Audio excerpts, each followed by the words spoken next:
मृत्तिका क्षय मृत्तिकार जलीय अंश कमिबा और क्षतिकारक रासायनिक सार द्वारा मृत्तिका प्रदूषित होता है और वर्ज्य वस्तु द्वारा मृत्तिका प्रदूषित होता है।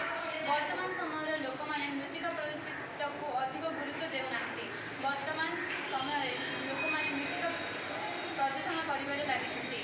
मृत्तिका प्रदूषण प्लास्टिक द्रव्य और पॉलिथीन मुणी जो होता है। यह नियंत्रण करने को हेले आम मानू जनसंख्या को नियंत्रण करने को पड़ो एवं द्वितीय वर्ज्य वस्तु डस्टबिन को यूज व्यवहार करने को पड़ो। तृतीय जंगल नूतन जंगल सृष्टि करने और वृक्षरोपण करने पड़ो एवं जनसंख्या को जनइबा पड़ो जे मृत्तिका प्रदूषण कले किपरि से नियंत्रण करेंगे। मृत्तिका प्रदूषण द्वारा जो मृत्तिका प्रदूषण हेले द्रव्य गुड़िक पचा सड़ा हो दुर्गंध बाहर से ही दुर्गंध अनेक लोकंर मृत्युवरण होता है एवं यही मृत्तिका प्रदूषण जो बहुत क्षति होता है। धन्यवाद।